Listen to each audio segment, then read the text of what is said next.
Hi folks, and you're very welcome back to the channel.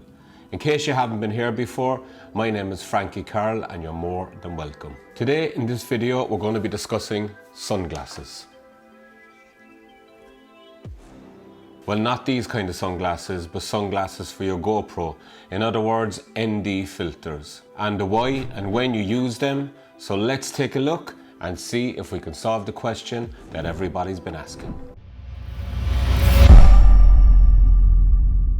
Okay folks, I hope you'll just take a very quick second just to hit that subscribe button down below and make sure that you put in a comment to say that you are subscribed, and I'll be sure to reply to as many of those comments as I can. So, number one, why use it? So why would you want to use ND filters on your GoPro? Well, the main reason for it is a more cinematic look to your videos. And more cinematic means motion blur. Motion blur will give you the look as to what the human eye sees in everyday life. The 180-degree shutter rule is a standard in the film industry, and it explains the relationship between shutter speed and frame rate when you're recording motion in video. To mimic the motion the same way that the human eye experiences it in real life, the 180-degree rule states that your shutter speed should be double your frame rate. So in other words, if you're shooting at 24 frames per second, it will be at 1/48. 25 frames per second,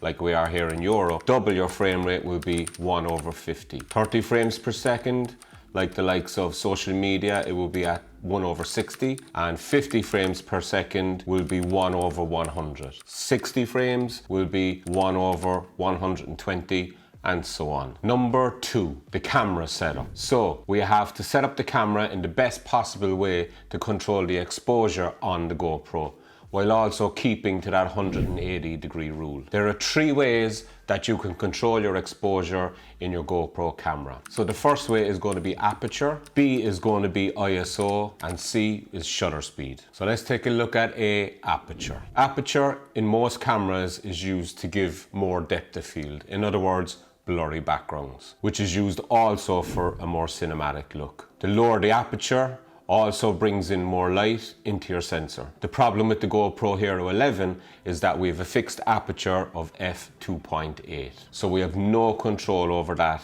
to set it. B, ISO. In regards to ISO, the lower the ISO, the better quality image that you're going to have. But the higher the ISO is going to introduce a lot more grain into your video. And also the higher the ISO, that's going to introduce and allow you to get more light also into your sensor. But what we want to have is the best quality image, so we're going to have to be at 100 ISO for the most part. And that finally brings us to shutter speed. But remember that our shutter speed has to be 180 degrees, the rule that needs to be double our frame rate. And with a frame rate of 24 frames per second, which is what I use, we have to use 1/48 shutter speed. Now on a bright day, if you go outside, boom, we have whitewash city time.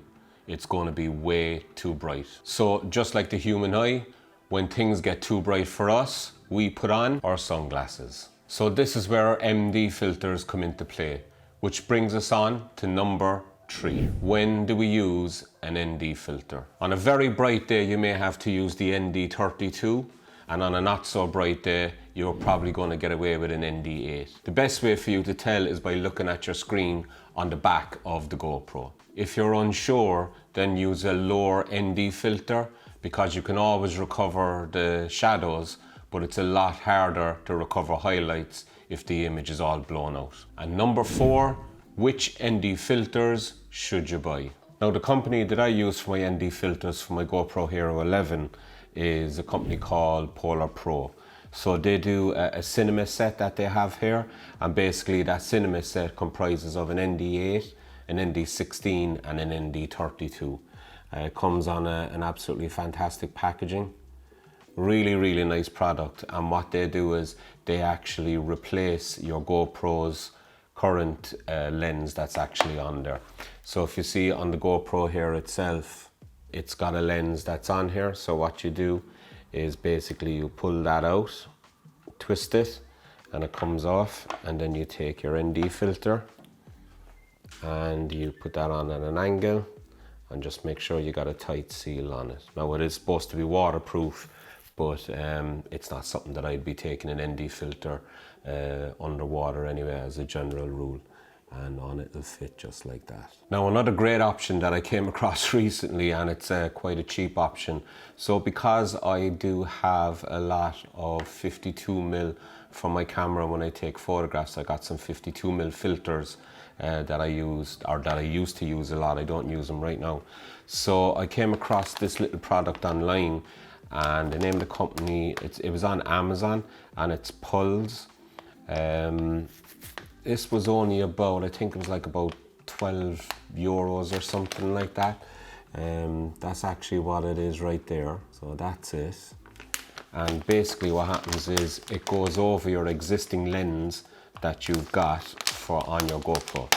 So if I open this up, so what it comes with is a little Allen key that's here, and then a little cover that goes over this one, and it's actually a UV filter. So what you do is you place this over your existing lens that's on the GoPro, and if I take this off here, you take the little Allen key, and then on either side you have a little screw that you tighten up. Now the good thing about this is these screws that you tighten into your lens have a little rubber section on the end of them, so they're not really doing any damage to your existing lens that's there, and they go on like that. And then what happens is any 52mm filter that you have will actually just go on there. It's really cool. I mean, for 12 euros, because I've already got some existing 52mm lenses, like I do have a 52mm ND1000 that I could use, which is great. So there's some lenses on here that we can basically put onto this existing one, and it's a nice cheap option. So as an example, I can take this lens off here, and what I do have is I've got my ND1000, which is a 52mm, and I can just screw that on here, and now I've got a great option of an ND1000 on my GoPro Hero 11.